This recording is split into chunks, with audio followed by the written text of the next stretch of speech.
This bill would help to provide a much-needed pay increase for investigators at the California Department of Insurance.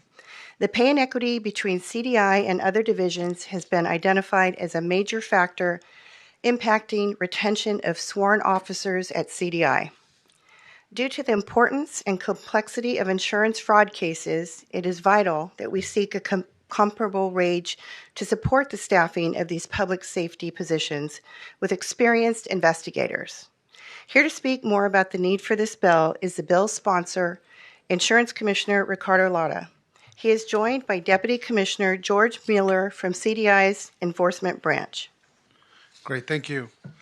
Thank you, Madam Chair, members. It's good to be back in this part of the building. I missed it. I'm here today to discuss AB 2872 by our chairwoman, Lisa Calderon, which I proudly am sponsoring. The bill really seeks to support the critical work of my department's fraud investigators and protect public safety. Our fraud investigators are the state's leaders in preventing and stopping insurance fraud, and they are really the best at what they do. These cases, as the chairwoman was saying, are very complex to investigate and are also some of the costliest to both businesses and consumers. Two recent investigations of these type of investigations were with in tandem, I should say, with the California Department of Industrial Relations, in which we found millions of dollars in unreported payroll.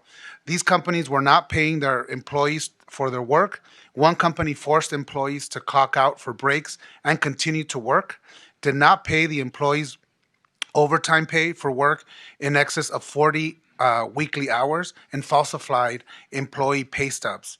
In both cases, we were able to return hundreds of thousands of dollars to employees who were wronged.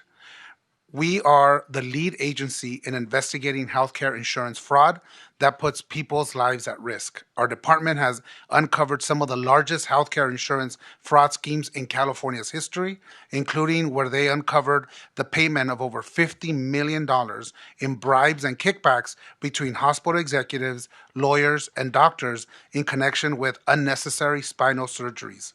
Thousands of injured workers, some who come from immigrant and other vulnerable communities, were victims of this dangerous fraud.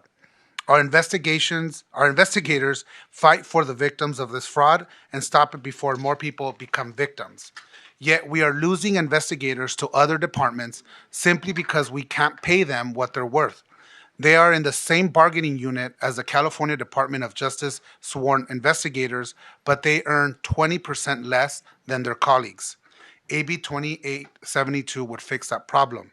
Giving fraud investigators a raise would have minimal or no impact to the state budget, as my department is specifically funded agency.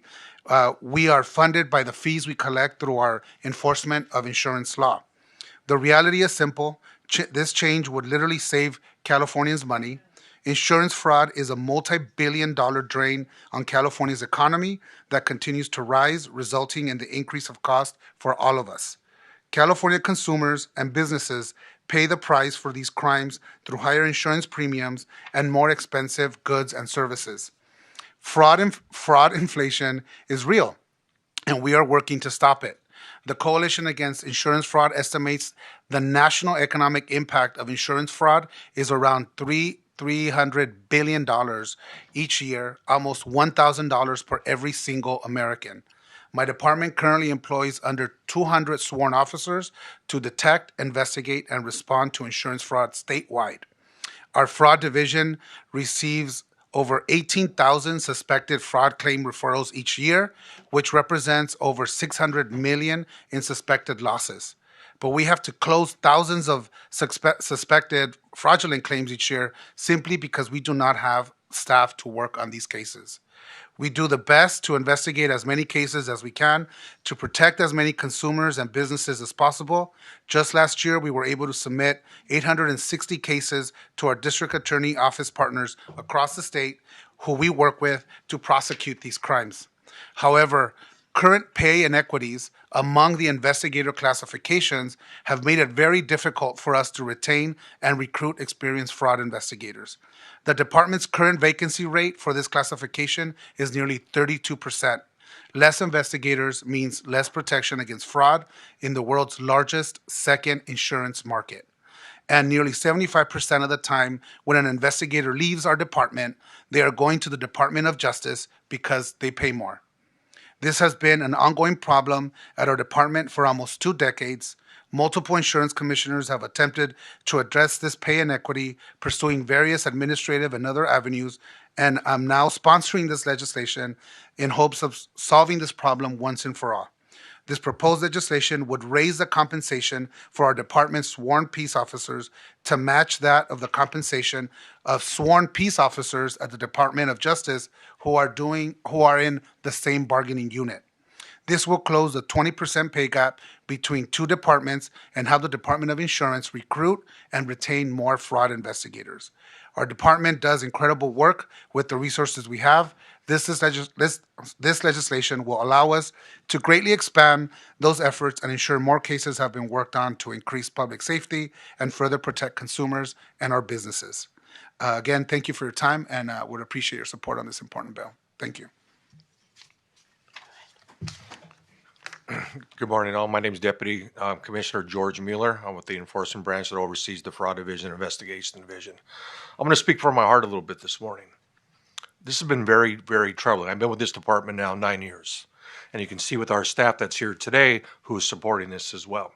I've worked with local law enforcement, county law enforcement, and state law enforcement, and never have I seen this type of pay parity in my entire career. Our mission is to protect all Californians, underserved communities. And I can't thank the Commissioner and the Assemblywoman enough for what we're trying to do here today. We cannot do this work. We hire these people. We put them through a long background process, 6 months. They have to go through the psych med phase. Once they get through that, we then put them through a long field training officer program. That's another 6 months to a year as well. Our department put so much into training these folks. We actually got the POST, Peace Officer Standards Training Organizational Achievement Award, the only other state agency than CHP that has gotten that award in the last 20 years. That's how much we invest in our employees. We put them through the academy. Then they come out, we get them experience, they write more search warrants and do more criminal filings with our DA partners. For example, the Commissioner talked about the money. Just alone the last 3 years, we got $230 million restitution for crime victims, the industry across the board as well. This problem has to be solved because we continue to hire. Our vacancy rate at one point was 24%. And now it's up to 32% because, as the Commissioner says, 75% of our people are going to DOJ. I can't blame young people. That 21% is a lot in today's day. They have to make this right, and they have to fix it across the board for everybody. So I'm just speaking from my heart this morning. I had some notes, but I just want you to know that this is hurting our department. And it's hurting consumers and Californians across the state. So thank you.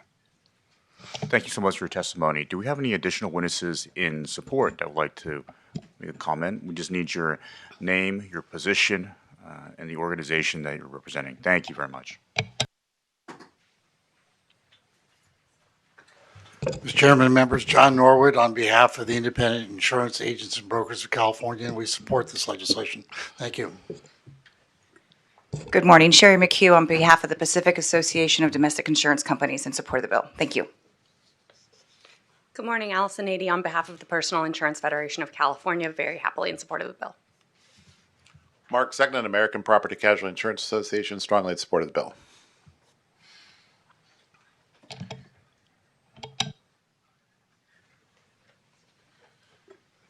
Mr. Vice Chair, Madam Chair, Mr. Commissioner Shane Levine on behalf of the California Statewide Law Enforcement Association, the bargaining unit for the CDI investigators. We'd love to support the bill. Seeking pay benefits, supreme and great working conditions and pay and benefits for our members of our bargaining unit are our top priority. The thing that we can't support at the moment is a parity formula with DOJ. But otherwise, we would be glad to support this bill as it moves forward. Thank you.